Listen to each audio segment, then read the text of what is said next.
Hello, and welcome to another virtual author event at the Poison Pen Bookstore. Tonight, the Poison Pen is honored to have with us debut author Kim Bussing, whose new book is The Princess Swap. Hi. Before we continue, for those tuning in virtually, the Poison Pen will have signed copies of Kim's new book. We would love to have you order one. Just give us a call or go online to the Poison Pen Bookstore. Now I'd like to welcome Kim. Thanks so much. Excited to be here. Thank you for joining us. My first question to you is, before you were published, you were a person. Who was Kim then? Yes. Who was Kim then? Well, that was just 10 days ago, so pretty fresh. But hi, I was one of those people that always wanted to be a writer. When I was 6, we had to write a short story in our class and then present it. But if you kept writing it and never finished it, you never had to present it. So I just kept writing, so I never had to present, and it just kind of stuck with me. And kind of throughout everything that I did, I always wanted to write. And I tried to be an econ major. I tried to go into Wall Street, and each time I failed and went back to writing, and it brought me here. You also took writing in college, is that correct? Yes, that is correct. So I went to school to be an econ major and do international relations, and I took 1 day of creative writing class, and that was kind of it. And when I was 20, I decided to publish a book. I finished my first novel. I sent it out to agents. I got an agent, and the book did not go anywhere, but it kind of set me on a trajectory of realizing that that was a career possibility. And so I just kept writing and writing, and 10 years later, there's actually a book in the world. How did it get published, The Princess Swap? Yeah, so I started out trying to write really serious literary fiction. I thought I was going to write really intense short stories about middle age and divorce and things I did not know anything about at the time. And then I had a tough year and turned to YA and middle grade fiction for comfort and realized this is what I wanted to be writing. And I got really into it. And my agent at the time told me to pursue middle grade specifically because it was a really good market at the time. And then I just kept writing middle grade fairy tale and fantasy books, and then it resulted in this. What would you like people to know about The Princess Swap? Ooh, that is a great question. So The Princess Swap is a series right now of 3 books, and they're essentially Freaky Friday meets the Brothers or Sisters Grimm in this case, and in each book, 2 fairy tale princesses have their stories swapped. So in this book, Cinderella finds herself in the castle of a wicked beast, and Belle finds herself trapped in a wicked stepmother's basement and has to team up with a prince to escape and help her family. I am sure that there are both advantages and disadvantages to using iconic fairy tales as characters. Can you talk about that? Yeah, that's a really good question because I think the challenges are also the benefits in that we all know these characters really well. So there's a lot to draw from and you feel really familiar with these characters. I also got started writing fan fiction. In high school, I was writing Harry Potter fan fiction. So I was really familiar with the concept of, kind of entering a world that you knew and adding your own spin on it, which is basically what all fairy tale retellings are. And I think the biggest challenge is, though, we're knowing these stories so well that you kind of fall into the trap of, almost worrying that you're going to tell the same stories as other people, that you're going to kind of like let that impede on your own imagination instead of building your own world. So trying to like navigate and get to know your own versions of the characters really well. The book works on several levels because it's just a story in itself. Yeah. But then you kind of layer in some little, I guess we'll call them Easter eggs or things like that. Yeah. I noticed a character's last name was Perrault and a few other things. Yeah. Yeah, definitely. I think the books are good for fans of Disney, like people who just know the movies and really love that. But for people who know the other fairy tales a little bit more in depth, there's a lot of good Easter eggs because I read all of the old versions, like all of the really weird old versions from all over the world and brought in the middle grade appropriate content because some stuff is not. Why do you think people still turn to fairy tales after all these years? Yeah, I always say that fairy tales are the most honest forms of storytelling, that they really are just kind of metaphors for our most universal experiences. So love and grief and revenge and desire and all of these things wrapped in this very magical package. So, we just connect to them because we recognize ourselves in them in some way. But then also, I think there's an element of nostalgia. Like we're all told these stories when we're really little. So as we grow up, all these characters are our friends. Like, Cinderella since you're so small. And then when you're older, even an adult, you still want to encounter her in different situations. Let's talk a little bit about the writing process, because you said it's 3 books Yes. now, a trilogy. Yeah. Did you know that when you were starting out? Yes. And how do you keep each book separate but tie them together? That is a good question that I did not consider that much when I was writing the first 2 books. The books are meant to be like, they can be read independently, but if you do want to read them in order, you can like get little hints of the stories happening. Like you'll see similar characters, you'll hear of other events. But I did not consider that enough, and definitely my editor was like, "Have you thought about how they all 3 work together?" And I was like, "Oh, I was so overwhelmed by 1 that I hadn't considered 3." But now that there are 3, they are in the same world, and it was really a cool experience to get to return to the same place that you know and love and explore other cities. So each book takes you to different parts of the world, which is called Reverie. How did you build your world? I did a lot of research into just different cities around the world. And one thing that I was worried about was not being true to like the geography of any specific place. So I mashed all like different cities together into one city each time. So I was not beholden to like the accuracy of climate or anything that a more scientifically minded reader might care about, because it's a made up world. So you can do that. It's fairy tale. And then, I have a map and I keep a list of everything and just kind of developing my own atlas, my own directory of places. Yeah. What does your writing process look like when you start a project? Yeah, I try and treat it like a job. So I put it on my calendar. I have very specific blocks of time. But usually what I'll do is I'll sit down, and for 45 minutes I have a timer. I will blast one Broadway orchestral suite on repeat. For this one, it was the Sunset Boulevard Orchestral Suite. I listened to it so many times, I thought I was going to lose my mind a little bit. And then every 45 minutes, I read something else to kind of like restart my imagination, have someone else's like imagination kind of work with mine. And then I go back to the book that I'm working on, just to give myself a little break. Now that you're published, you've been working with an editor. Yeah. What is that relationship like? Wonderful. I think I got so lucky. I have heard stories that are not as happy as mine, but my editor, her name is Trisha. Shout out to Trisha. She is really the best. It's very collaborative, and she has a lot of respect and love for the world too. So, we basically just bounce ideas off each other about like, oh, does it make sense that this character would do this? Oh, did you, think about this route? And she has really helped the ideas expand in a way that I could not alone, because I think writing is not meant to be done alone. And that's a really big myth, that it's something you do by yourself. You need people around you. In addition to writing your own books, you teach writing, have taught writing? I have taught writing. Yeah. What is that like, teaching someone and then actually doing it? It's so much harder to teach. I had no idea. I taught Intro to Creative Writing at the University of Arizona when I was in grad school, so to undergrads. And it's really hard because, I've been writing since basically I was 6 and self-taught for a long time. And then you realize, distilling your ideas into what's helpful for other people is a completely different skill set. But it's really fun also to see the excitement that people bring to books, and people who maybe aren't even, they don't consider themselves writers. They want to be astrophysicists, but everybody has a story to tell. So to be part of that process of storytelling is really, really fun. I miss it. What can you teach someone in a creative writing process, and what tools do they already have to have in their writing toolkit? Yeah. Wow, that's a good question. I think you can teach people the basics of craft. So how does a plot work? How do you build a character? How do you build a setting? How do you create themes? But I think a lot then relies on that specific person to develop their voice and to find the story they want to tell.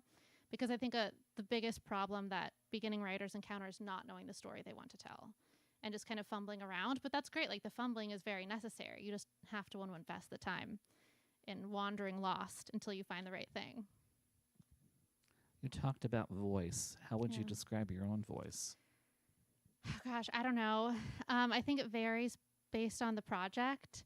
So for this, I read a lot of fairy tales, both, the originals or the quote unquote originals. There's no original fairy tale. And also retellings, and tried to have something that was a little playful, a little whimsical, but still was real and authentic, because, these girls are very real to me, and I tried to make them as real as I could for other people.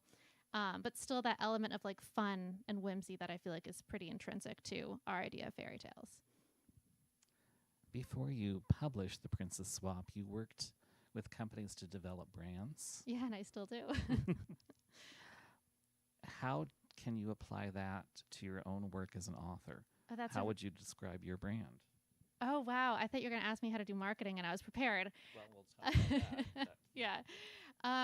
That is a question that I've been struggling with because, and I know this is a big conversation for a lot of writers, is that we become writers because we want to write and we want to sit around in our made up worlds for endless days and years.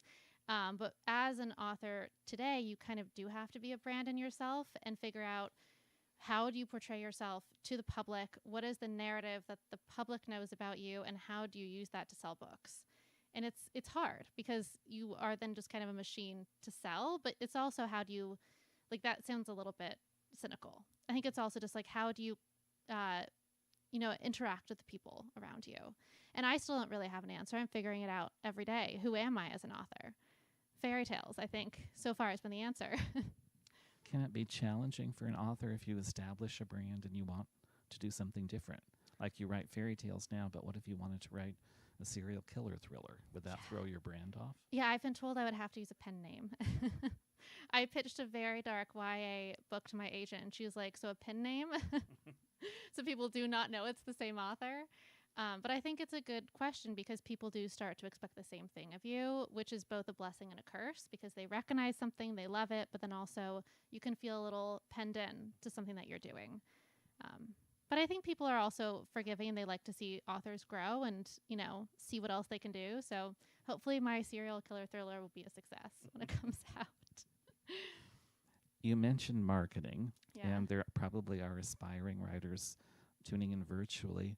What are your tips for the best way to market yourself as a writer in your books? Yeah, that's also something I've been learning, kind of just thrown into the fire with all of this. Because again, like I think, a few years ago, even marketing wasn't necessarily the author's job. Like that, there are teams to do that. And I have a team of marketers and publicists that work with me for this book. But a lot does fall on the author's shoulders. And I think it's being out there, building relationships with readers. I think that, social media really does matter, but also using it in a way that works. I think a lot of authors just market to other writers, which is great, but those are not like you're not reaching all of your readers. So I think it's finding what works for you and what's authentic to you.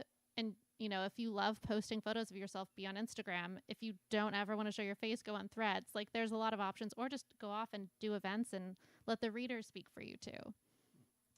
That's good advice. Let's talk a little bit because part of marketing is the book jacket, the title, and all those things. How much input did you have into this? They said I had some, but sometimes I would say, I don't know about that. And they said, it's okay. We're going to go with it. And I said, that sounds great.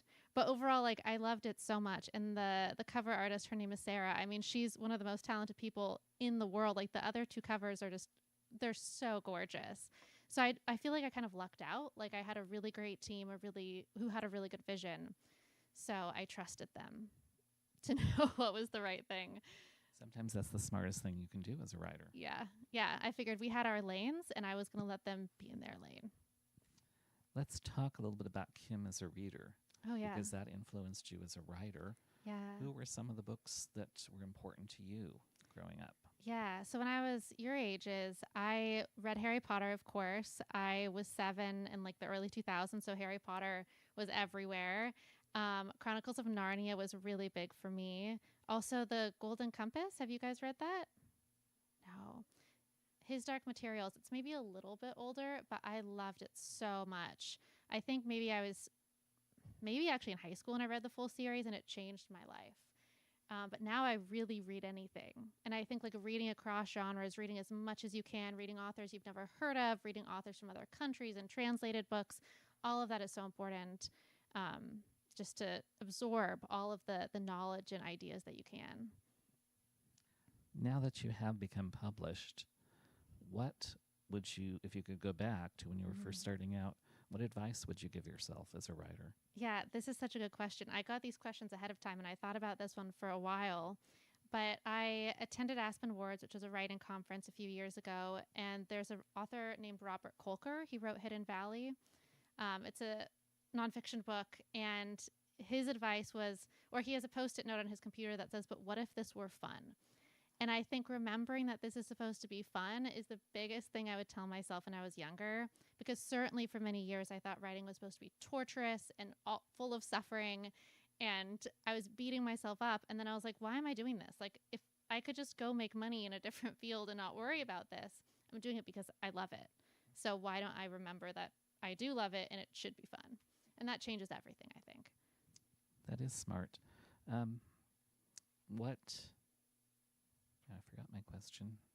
We're giving advice. If you're, how do you measure success as a writer? What does it look like to you?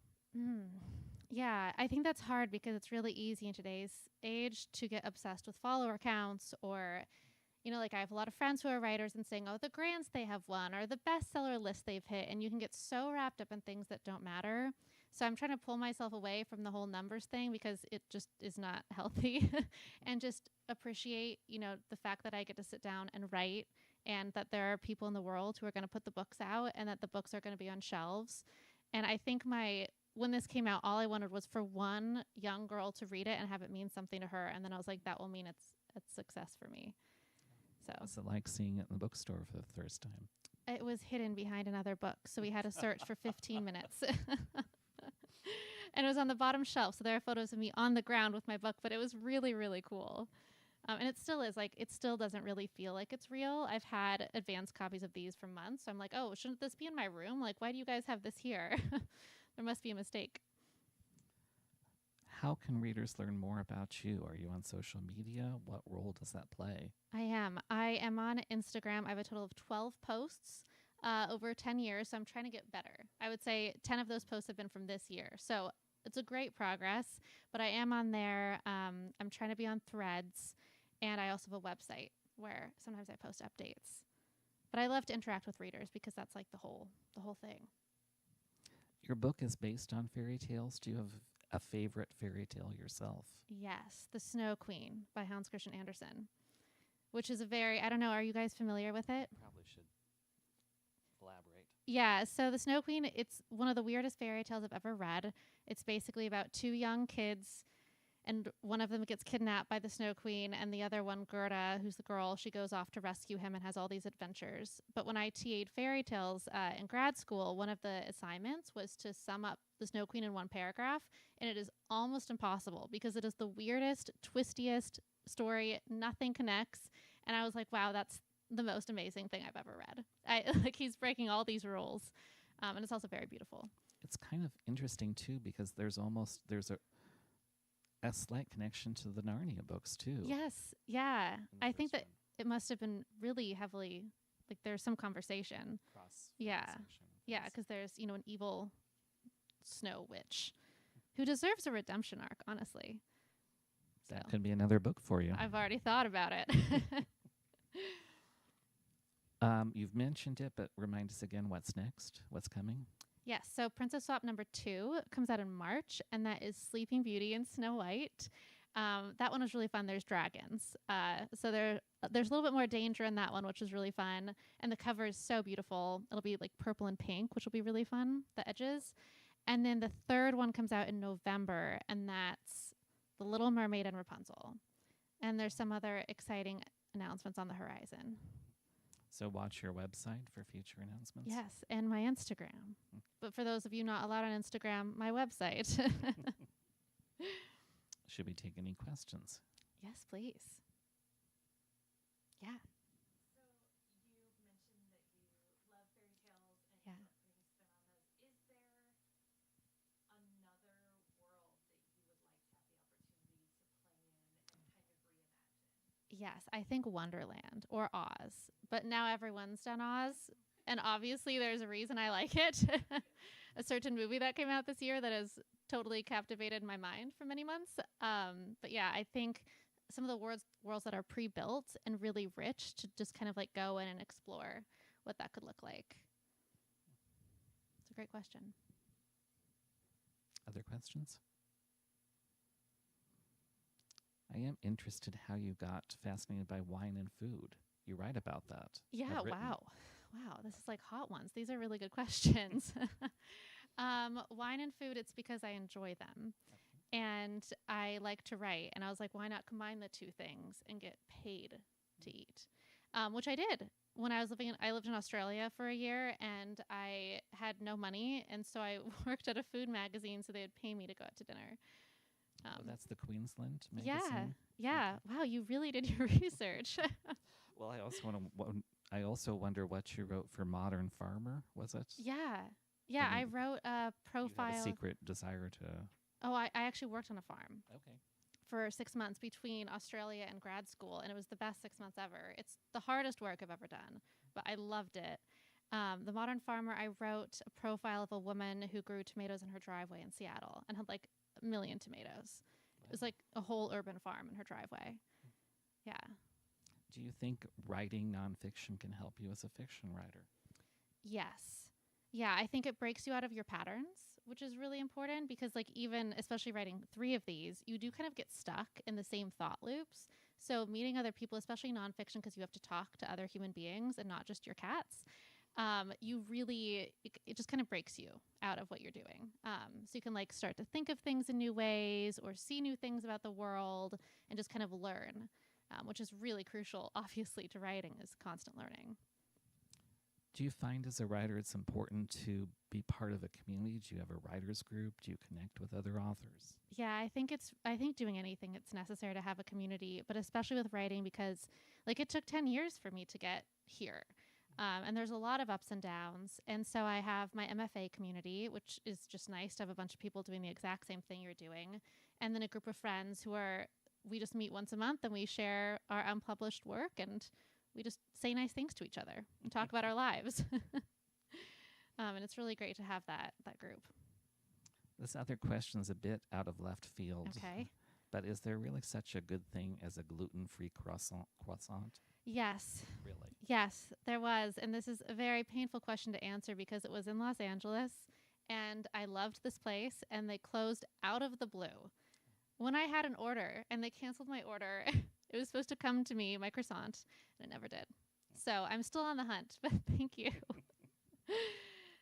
Maybe in Phoenix there'll be a place. That you Yeah, can if discover. anyone knows of a good gluten-free croissant, please let me know.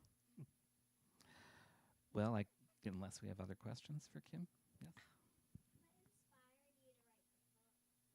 That's a good question. I always loved fairy tales.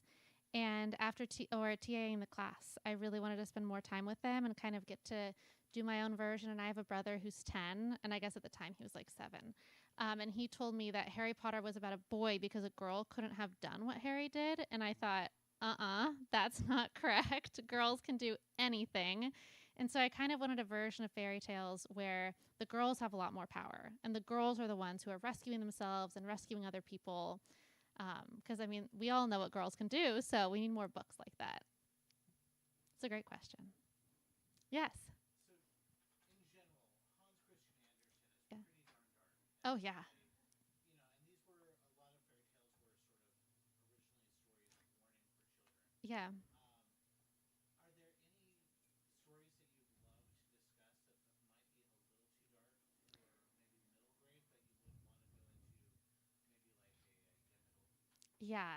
I think Hans Christian Andersen is such a good example. I have an annotated book of his by a fairy tale scholar, and it's broken into the ones that are acceptable for kids and the ones that are not. Hans Christian Andersen actually did not want to be a children's writer. He wanted to write weird plays and failed miserably each time. But some stories took off as children's stories, which he hated because I think he hated kids. He was a very complicated guy. So his stories, I don't think were really ever meant to be child friendly, but certainly some are really, really horrific. But I think they would be fun to adapt for sure. Oh, yes. Yeah. Oh, I would love to do something like that. Yeah, but Angela Carter did such a good version that I kind of feel like how do you beat that? That's an adult book, but for you, The Bloody Chamber by Angela Carter is a great collection of fairy tales. Well, you are doing The Little Mermaid, aren't you? Didn't Yeah, you say? So yes, but not the Hans Christian Andersen version. there's a different one? More Disney-fied. Oh, okay. Not that it's Disney because I don't own the IP, but it all of the really dark stuff has been taken out. But there are a lot of allusions to the Hans Christian Andersen story for those who are familiar with it. So Did you run into any trouble with Disney because you're doing these books? if I Or did, was it a challenge? no one told me. But there were certain things like the sea witch from The Little Mermaid actually pops up in book 2, and I could not use the name Ursula. The Little Mermaid's name is not Ariel. So like certain things that are specifically from that movie we could not use, but most things are just, they're from the fairy tales that have been around forever. So Disney does not own it. But then but they're very litigious. hopefully it's fine. No one told me, so it's not my fault. What books have you read recently that you've enjoyed? That's such a good question. Right now I'm reading Demon Copperhead, which is not a middle grade book, but it is a Pulitzer Prize winner. It's very good. I'm trying to think of what middle grade stuff. Oh, the Nevermore series. Are you all familiar with that? It is so good. It really caught me off guard how much I loved it. So I highly recommend it. I think it's called, I don't know what it's called, but the series is the Nevermore series. It's by an Australian author. The School for Good and Evil I read recently. Loved that series. That was amazing. And Aru Shah and the End of Time, another great middle grade book. But do you all have any recommendations for good books I should be reading? I know I'm putting you all on the spot. You didn't expect that. It's okay if you don't. They'll share them with you when they get their book signed. Yeah. Yeah. No, I always hated when people called on me, and now I'm like, I'm going to call on everyone. All the power. Anything else you'd like people to know about your book? Oh, I don't know. I mean, I think we covered it pretty well. You had such great questions, but just that, I hope you love it. And one thing when I was writing it is I was really thinking that, this is my version, but the whole point of fairy tales is to just keep retelling them. Like there are hundreds and thousands of versions of Cinderella alone. So I really wanted, every reader to feel like they could tell their own version after this. Like maybe you did not like what I did and you disagreed with it, or you really want Cinderella to have, this thing, or to actually be on Mars. Like I want you to be able to imagine your own version of these stories too, and feel, excited to know that your story is so important and how you tell it. You really are an advocate for the power of storytelling. Yeah. Yeah. Yeah, I think a lot of people lose track of their own stories as we grow up, and it's so important to be able to know what our stories are and what we're trying to do. And I think when we think of things as stories and our life as stories, they become a lot more magical. So, yeah. If there's no other questions, Oh, we do. Yes. You're such a good, that makes me so happy. That is a great question. I was actually really inspired by Ella Enchanted because I wanted to have references to other versions of Cinderella that were out there and that people loved. And I thought a lot about, the obedience thing and how can we work that in. And I love a good magical object, especially one that you're trapped in. So that was where that came from. Yeah. Yeah. It is the best, isn't it? Yeah, you're at the 4th book? It is so good. I used to bring the 4th book with me to baseball games when I was your age and read the Quidditch scenes instead of watching baseball. And my parents still bring that up all the time. You guys are a great audience. Yeah. Yeah, these are great questions. Anything else? No, I'd like to thank Kim for taking time Yeah, of to be course. with us here today. And Yeah. her new book is The Princess Swap, out in bookstores and libraries near you. Thank you, Kim. Yeah, thank you so much. Thank you.